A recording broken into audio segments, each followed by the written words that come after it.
Buenas noches a todos. Qué gusto que estén acá con nosotros.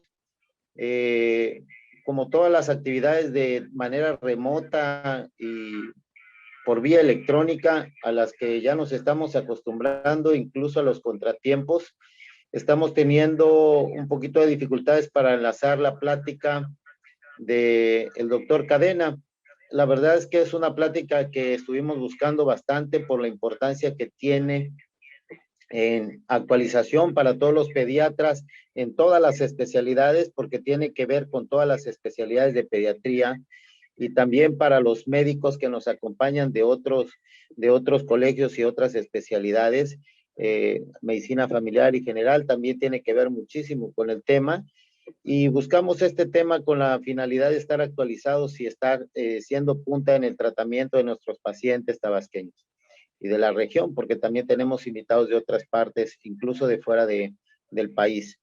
En un momento más vamos a iniciar para que hagamos el protocolo convencional. No se desesperen, es una cuestión técnica que se va a resolver muy pronto. Aprovecho la oportunidad para decirles de los que somos pediatras colegiados, de los que pertenecemos al colegio y de las personas que vamos a requerir el trámite de el puntaje a través del consejo, que recuerden que es el que nos da la oportunidad de que nos certifiquemos y recertifiquemos.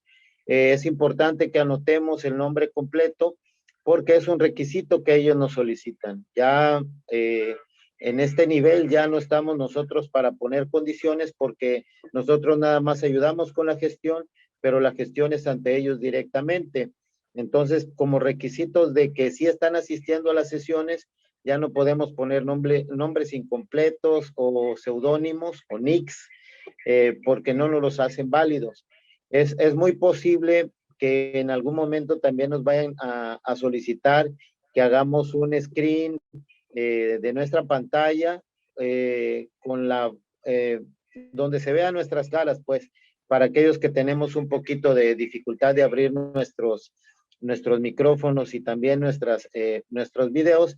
Es muy posible que en algún momento nos los pidan. En este momento no lo han hecho, pero es muy posible que nos los pidan también, porque en otros colegiados, como por ejemplo neonatología, etcétera, que están haciendo sus trámites también constantemente, les están solicitando este tipo de actividades, que se pueda ver la cara donde estamos presenciando la sesión. También otros están utilizando otras estrategias como exámenes o ciertos puntos de verificación de presencia.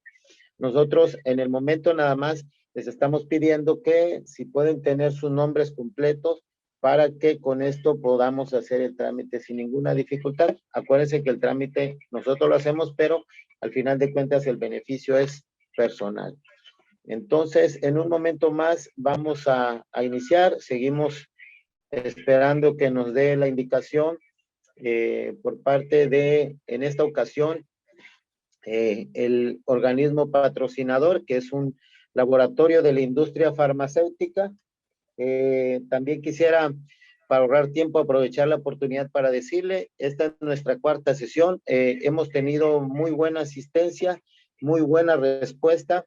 Ya estamos enviando las constancias. Hasta ahorita tenemos marzo cubierto por completo y hemos tenido prácticamente eh, una cantidad muy baja de errores a la hora de redactarlo, y eso es muy bueno porque quiere decir que sus constancias se están registrando de manera correcta. También hemos tenido bastante oportunidad de poder recibir sus cuotas, que bueno, todos los colegiados sabemos que las tenemos que dar. Todavía estamos en muy buen tiempo, porque estas también van a ser requisitos para el trámite de sus puntajes. Y como noticias muy buenas que tenemos, nuestra base de datos ha crecido. Estamos por enviarles también una hoja que es la hoja de confidencialidad de datos, para que se sientan seguros que los datos que nos están dando se van a usar exclusivamente para los trámites que nosotros hacemos, que realmente son pocos, pero para el interior del colegio, y esos trámites básicamente son unas sorpresas que tenemos por ahí que van a aparecer a partir del mes de mayo. La sorpresa No, es muy interesante, les vamos a solicitar una fotografía para que se vayan poniendo de una vez guapos y vayan escogiendo el mejor fondo, porque vamos a tramitar una credencialización, es una sorpresa que les tenemos, y la credencialización va a tener un beneficio. El beneficio es que nos hemos acercado con algunos patrocinadores y ellos pues nos va a generar por ahí algunos descuentos que son muy cómodos, ya para que no cocinemos los pediatras y las pediatras el fin de semana, por ahí tenemos por lo menos un buen descuento con varias personas para que nos quiten un poquito de la carga laboral y descansemos más y disfrutemos la familia. Estamos abiertos a propuestas como siempre. Somos un colegio plural, escuchamos a todos. Nos gusta que nos acompañen, pero escuchamos a todos para que si tienen alguna propuesta, también la podamos desarrollar. En las sesiones pasadas tuvimos por ahí un estímulo por asistencia que se la ganaron dos compañeras. No he solicitado su autorización para que digamos el nombre, porque tratamos de conservar esta parte como privado, pero hubo un premio por ahí para que uno de los patrocinadores les otorgó un buen descuento para un masaje terapéutico. Y también durante esta sesión vamos a tratar de dar por lo menos 3 estímulos a las personas que participen, los colegiados, y pronto también vamos a tratar de abrir un poco para la gente que nos acompaña de fuera. Entonces, es importante que si tienen dudas, si tienen alguna propuesta, nos las hagan llegar. El correo de comepen@gmail.com está trabajando constantemente. Tenemos una asistente que nos está pidiendo información, que no trabaja a una velocidad tan acelerada como estamos acostumbrados los pediatras, pero porque su trabajo está limitado básicamente a transmitir información y a que recabar los datos para irlos capturando y para corregir algunos detalles. Si por ahí encuentran que alguna constancia no les llegó o no les llegó a tiempo y asistieron, háganlo saber por todos los medios. La doctora Perla Citlali, recuerden que es nuestra vicepresidenta, y Neri Beatriz es la secretaria, y con gusto nos hacen llegar los puntos que estén faltando para que se corrijan lo más rápido posible. Doctor Florencio, ¿ya está listo el ponente? Ya podemos presentar. Muchísimas gracias, Antonio Mayo. Pues, ¿te parece si empezamos con el protocolo convencional?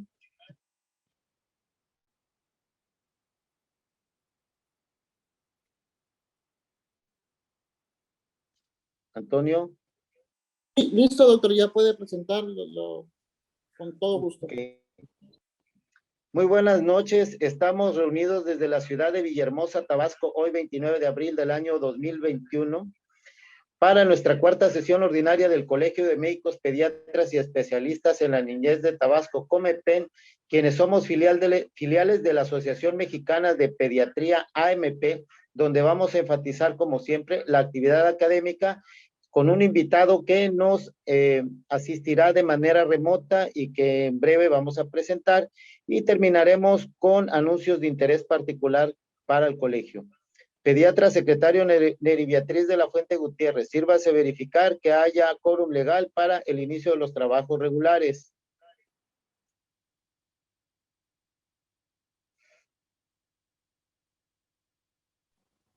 Existe quórum legal, presidente.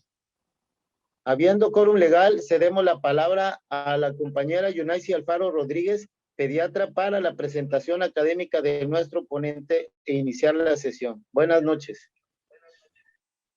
Muy buenas noches y le damos la bienvenida al doctor José Francisco Cadena León, que es nuestro invitado en el día de hoy para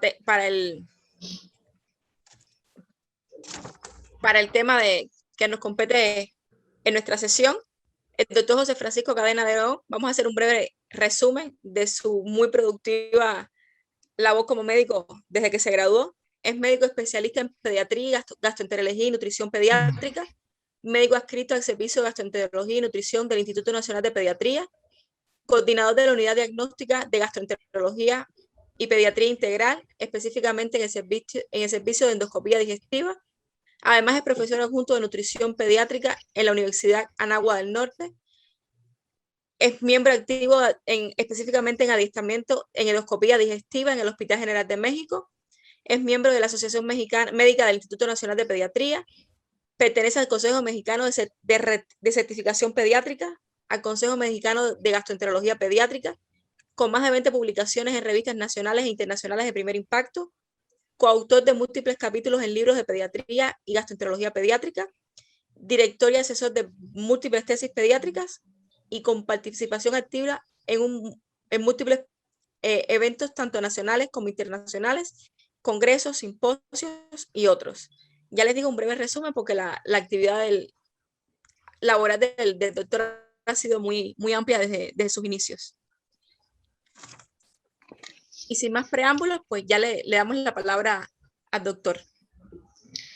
Hola, buenas noches a todos. Agradezco la amable presentación de la doctora Yunaitsi, del doctor Florencio. Y bueno, primero agradezco su presencia y la paciencia para poder sobreponernos a estos detalles digitales. Digo, ya a un año todavía podemos experimentar algunos retrasos, pero bueno, también estuve muy atento a lo que comentaba el doctor acerca de la idea de tener una presentación de este tipo. Yo los felicito.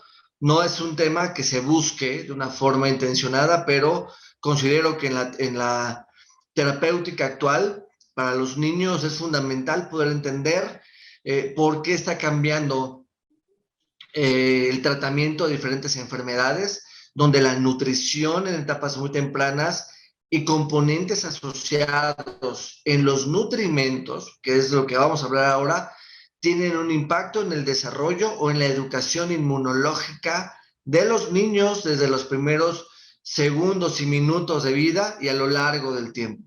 Definitivamente hablar de la asociación que tiene la microbiota gastrointestinal con el sistema inmunológico es adentrarnos a los mecanismos que se conocen como educación inmunológica. Y digo, ya tenemos tiempo con la era digital y todavía aquí tengo algunas cuestiones, pero vean, en esta diapositiva yo les llamo su atención que en la evolución de las especies siempre han estado de una manera fundamental y con una actividad o una participación activa, múltiples actores o componentes. Entonces vemos cómo desde etapas muy tempranas, en seres muy primitivos, lo que ha permitido sobrevivir al ambiente, evolucionar y adaptarnos, es una combinación de sustancias que se encuentran en la alimentación, en la leche de los mamíferos, que tienen una actividad, como pueden ver ustedes en amarillo, antimicrobiana, antiinflamatoria e inmunomoduladora, que nos permite tener en la actualidad un sistema inmunológico altamente específico y respondedor, y además que tiene una característica de responder muy rápido y además guardar lo que se conoce como una memoria inmunológica. Y esto es lo que nos ha permitido tener esa adaptación. Desde el punto de vista darwiniano, no es el más fuerte ni el más inteligente el que sobrevive, sino aquel que mejor se adapta a los cambios. Entonces, en esta diapositiva que ustedes ven aquí, desde hace algunos años, vemos cómo en la década de los 50 al 2000 ha habido aparentemente, sobre todo en países desarrollados, una reducción de enfermedades infectocontagiosas y un aumento de enfermedades que se conocen como inflamatorias, crónicas, no comunicables, y vemos cómo en punta vemos la enfermedad de Crohn, esclerosis múltiple, diabetes, asma y además enfermedades metabólicas, donde parece ser que el origen se centra en cambios en la microbiota temprana a lo largo de la vida, cambios en la dieta, uso de antibióticos, estrés o enfermedades que lo pueden modificar. De tal suerte que esta plática se centra en lo que se conoce como programación inmunológica. cómo es que la microbiota es capaz de, desde el contacto en el tubo digestivo, montar respuestas que ayuden a que nuestro organismo responda de una manera favorable a la exposición con alimentos, proteínas, con virus, con parásitos, con bacterias, y no tengamos una hiperrespuesta o una respuesta no adecuada que nos lleve a la presentación de enfermedades inflamatorias, donde el sistema metabólico está involucrado. Entonces tendremos obesidad, hipertensión arterial, diabetes, enfermedades alérgicas, alergia alimentaria, respiratoria, enfermedades autoinmunes, como la enfermedad de Crohn, que es un modelo que permite entender esto, e incluso algunos cánceres. De tal suerte que existe una relación muy importante entre mecanismos genéticos, obviamente que pueden ser heredables, pero estos requieren una mayor cantidad para poderse expresar. Y también tenemos cambios epigenéticos, ambientales, que pueden modificar la expresión de genes y acelerar, obviamente, cambios de este tipo, pero no afectan el DNA. Eso es un cambio epigenético y estos pueden presentarse a lo largo de la vida. Entonces yo les presento en esa diapositiva cómo podemos tener una expresión de enfermedades que pueden tener un origen en la programación inmunológica, primero del tubo digestivo y después, obviamente, a través de del resto de las respuestas inmunológicas del cuerpo humano. Y aquí tenemos un niño chiquitín con una enterocolitis, de acuerdo, necrotizante, pero aparentemente no fue prematuro, pacientes con obesidad, diabetes, donde los cambios epigenéticos ambientales tienen un gran valor. La agenda la centramos en 3 puntos fundamentales. Primero, vamos a hablar de microbiota gastrointestinal, y esta, por obviedad, tiene que participar el tubo digestivo, y yo voy a hacer una breve introducción de la importancia del tubo digestivo en esta relación de win-to-win, de ganancia o de simbiosis entre la microbiota, que son organismos, y el tracto gastrointestinal, que le permite el tubo digestivo la supervivencia de la microbiota, pero esta microbiota le aporta al tubo digestivo nutrimentos y sustancias que le permiten favorecer sus funciones. Luego hablaremos de qué es la microbiota intestinal y otros conceptos muy importantes, cómo funciona y qué factores nos ayudan a tener una microbiota benéfica y qué factores nos ayudan a establecer cambios en la microbiota, conocidos como disbiosis, y obviamente el tema más importante, cómo interactúan en esta educación inmunológica.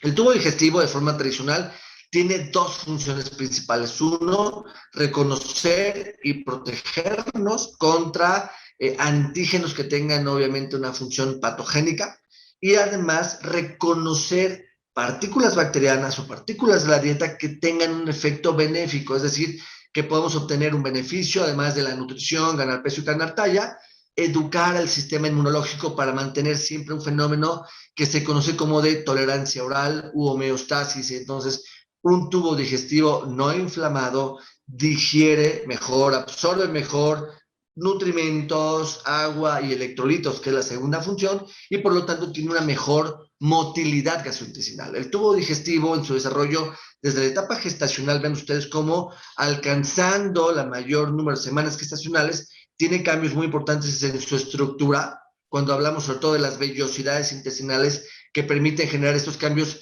o estos fenómenos de digestión, que es la ruptura, obviamente, de los nutrimentos, la absorción adecuada, pero también la función del tubo digestivo en una motilidad organizada. Recuerden que la motilidad del tubo digestivo es muy importante también en los fenómenos de ayuno, porque permite tener un efecto de barrido y limitar el contacto de partículas, que pueden ser bacterias o alimentos, con el epitelio mucoso intestinal, y de esa forma también reducir fenómenos incluso de translocación bacteriana.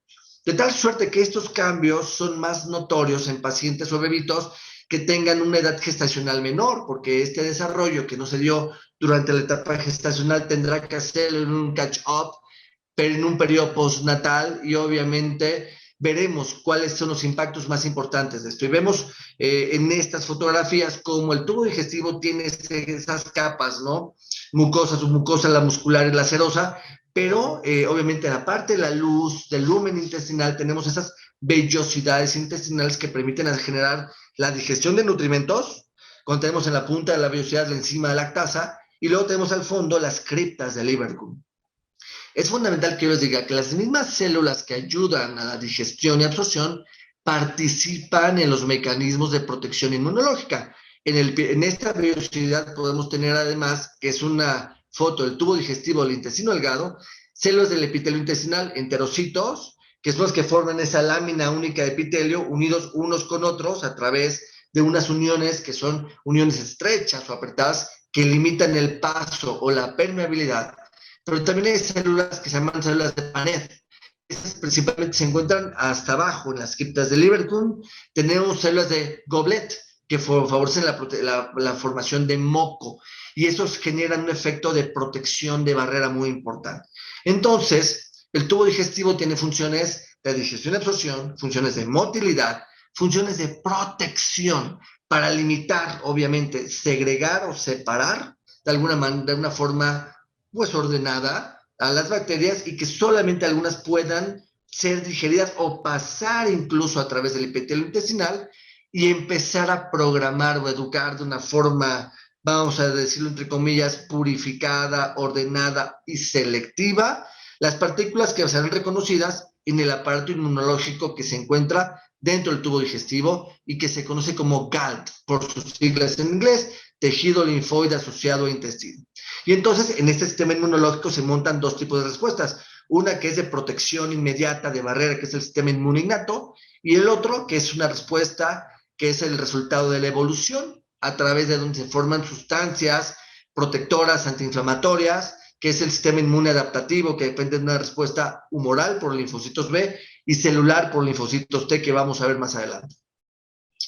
La microbiota gastrointestinal, la microbiota es el conjunto de organismos que se encuentran viviendo en un nicho ecológico específico. Todos los epitelios mucosos contienen bacterias, el pulmón, el aparato genitourinario, el tubo digestivo, la piel, obviamente el tracto gastrointestinal, es el órgano que alberga la mayor cantidad de células inmunológicas e incluso bacterias. Si ustedes pueden ver ahí entre 1000 hasta 1500 especies bacterianas, que equivale a 100 trillones de bacterias, el peso aproximado de todas esas células, de esos organismos que están en el tubo digestivo ahí viviendo pegadito al epitelio intestinal y obviamente embebidos en una capa de moco, es aproximadamente 2 kilos, tienen 10 veces más células que el cuerpo humano, pero ven hasta 3 millones de genes. Y entonces, cada uno de estos organismos, que son integrados principalmente 99% por bacterias, tienen una información genética. Y eso es lo que integra el microbioma. La microbiota son los organismos que están en el tubo digestivo. 99% bacterias, hay virus, protozoarios, arqueas, etc. Pero además, esa microbiota no está ahí solamente, sino que produce sustancias, produce metabolitos y tiene una información genética que a lo largo del tiempo ha sido compartida también con el ser humano y con otras bacterias. Y es un mecanismo que puede dar lugar incluso a resistencias bacterianas a antibióticos, porque tienen esa forma de transmisión a través de plásmidos y otro tipo de mecanismos que pueden hacer que cada bacteria comparta, obviamente, información genética. Y hay bacterias que producen metabolitos que son alimento para otras bacterias. Entonces existe todo un ecosistema que establece una simbiosis con el tubo digestivo. En esta diapositiva les demuestro lo que formó parte de la primera fase del proyecto del microbioma humano, donde los principales grupos bacterianos son Bacteroidetes y Firmicutes, y obviamente vean aquí que es el microbioma. Cuando escuchemos microbioma, es los organismos con su información genética y los metabolitos que ellos producen a través de mecanismos de fermentación. La microbiota que se logra tener del tubo digestivo tiene diferentes mecanismos de llegar o alcanzarlo, y eso depende de ciertos factores. En la etapa gestacional, mucho se ha discutido acerca de la existencia de partículas o de organismos bacterianos en el líquido amniótico, en la placenta, obviamente, y entonces, pero eso no tiene un impacto tan importante en el sistema inmunológico, aparentemente, como lo es en el periodo postnatal inmediato. Sin embargo, si una mamá, obviamente, que inclusive es la que participa en la colonización inicial bacteriana durante el periodo gestacional, toma antibióticos o es alérgica, todo eso puede regular la composición bacteriana, pero también los metabolitos, como uno que se llamaba ácido butírico, que puede tener un impacto en la educación inmunológica en esa etapa. Pero una vez que nace el bebé, dependiendo de cómo nazca, si es por vía vaginal o por vía abdominal, existirá una adquisición temprana de bacterias que es completamente distinta una de la otra. Si el niño nace por el canal vaginal, se colonizará con bacterias propias de la vagina, la llama lactobacilos, ¿de acuerdo? Como los bacilos de Dodderlein. Y si el niño además toma leche humana, se colonizará con bacterias de la piel de la madre, donde hay estafilococos y algunos, bueno, y obviamente cuando nace por el canal vaginal también hay bacterias de la materia fecal. Entonces vamos aumentando la cantidad de bacterias, lactobacilos, bifidobacterias, estafilococos, streptococos, que son bacterias inicialmente anaeróbicas facultativas al inicio, que iniciarán obviamente un mecanismo de colonización a lo largo del tubo digestivo hasta tener una mayor concentración en el colon. Que el colon es un órgano, un bioreactor metabólico que alberga la mayor cantidad de bacterias que son anaeróbicas estrictas, que generan las funciones más importantes en el tubo digestivo. Por lo tanto, la colonización bacteriana inicia desde el nacimiento y obviamente los primeros 6 meses, donde la alimentación es básicamente leche humana, dará lugar a una composición microbiana con, sobre todo benéfica, rica en bifidobacterias, que estas bifidobacterias consumen de una manera selectiva, genéticamente diseñada, lo que se conocen como oligosacáridos de leche humana o fibra o carbohidratos no absorbibles, y entonces a través de la leche humana, esas bacterias que ya alcanzan el tubo digestivo, lo consumen, lo fermentan, y eso pues obviamente puede garantizar la supervivencia, y a lo largo de la vida, cuando se introduce la alimentación complementaria, hay una segunda cambio en la composición bacteriana, y hacia los 2 o 3 años ya existe una composición muy similar a la del adulto. Por lo tanto, el tubo digestivo se expone desde la forma muy temprana a una gran cantidad de partículas antigénicas, bacterias, virus, proteínas, y aquí en esta diapositiva vemos cómo la luz intestinal está ahí arriba con todos esos puntitos. Tenemos una lámina de células epiteliales que están unidas unas contra otras, y entre cada una están uniones apretadas que al inicio son más abiertas, más permeables, y en un bebito prematuro, un bebito de peso bajo, un bebito recién nacido que haya tenido algún evento que afecte el intestino, hipoxia, isquemia, cirugía del tubo digestivo, es un intestino más permeable. Y por debajo de esta lámina de enterocitos se alberga el aparato inmunológico del tubo digestivo, el tejido linfoide asociado al intestino, y este alberga el 70% de las células inmunológicas del cuerpo humano. Por lo tanto, lo que se exponga en el tubo digestivo de forma inicial tiene el primer contacto con este aparato inmunológico y crea una respuesta que puede durar toda la vida y que puede ser modificable, porque obviamente los principales maestros en esta educación inmunológica son la microbiota y la dieta. Entonces, en esta diapositiva vemos cómo la cantidad de bacterias que al estar a lo largo del tubo digestivo cambia desde la boca hasta el colon, con una mayor concentración en el colon, con específicamente mayor cantidad o exclusividad de bacterias anaeróbicas estrictas, y es donde está la mayor actividad metabólica. Estos son los factores que van a modular, por lo tanto, la composición y la colonización temprana del tubo digestivo con microbiota. La edad de gestación, si es prematuro, pues obviamente los prematuros es más probable que nazcan por vía abdominal, que los dejen en ayuno al nacimiento, que les pongan un catéter, si es que nacen prematuros de peso muy bajo y desarrollan taquipnea transitoria, y probablemente todavía en los cuneros sean expuestos a una fórmula infantil y no a leche materna, y veremos cuáles son los beneficios de dar leche materna a inicio temprano. Y entonces, si usan antibióticos y todo eso modifica el tipo de bacterias que tienen que alcanzar el tubo digestivo, ahí estamos generando un contacto temprano con el aparato inmunológico que podría no ser el adecuado. De tal suerte, y para resumir, en el periodo prenatal sí pueden existir bacterias, como se ha dicho, en el meconio, en la placenta, en el cordón umbilical. Sin embargo, el impacto más importante en la colonización bacteriana puede ser obviamente la vía de nacimiento, vaginal contra la vía abdominal, el tipo de alimentación, leche materna fundamentalmente, sobre la fórmula infantil, las cuales ya han evolucionado para tener un efecto similar de la leche humana a través de la composición con mezclas de prebióticos, probióticos, simbióticos, y la alimentación complementaria tenemos otro cambio.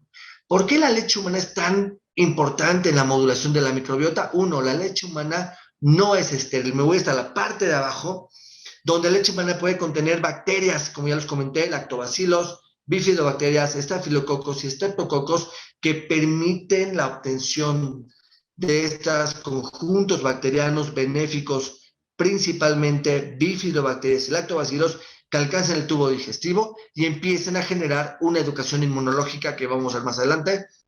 Quiero comentarles que no todas las mamás tienen la misma cantidad de bacterias. Habrá mamás que no tengan bifidobacterias en la leche materna. ¿Y de qué dependerá? Del uso de antibióticos durante el último trimestre de la gestación, ¿de acuerdo? Que pueda limitar esa composición. Y lo otro, la leche materna tiene una composición rica en oligosacáridos, que son el tercer componente de mayor volumen en la leche humana, y esta tiene un efecto prebiótico. Al ser carbohidratos no absorbibles, que es un alimento de bifidobacterias, permiten estimular su crecimiento, mantener una composición rica en bifidobacterias y obviamente un efecto metabólico a través de la producción de ácidos grasos de cadena corta que tienen efecto benéfico. Sin embargo, no todas las mamás producen la misma cantidad de oligosacáridos porque dependen también de la actividad genética de genes que se asocian a la secreción de estos oligosacáridos y también algunos genes asociados al factor de Lewis de la sangre, que es decir que genéticamente se pueden regular. O sea, habrá mamás que no tengan una cantidad suficiente de bacterias y una cantidad suficiente de oligosacáridos, y eso siempre hay que tomarlo en cuenta, además, obviamente, de la cantidad.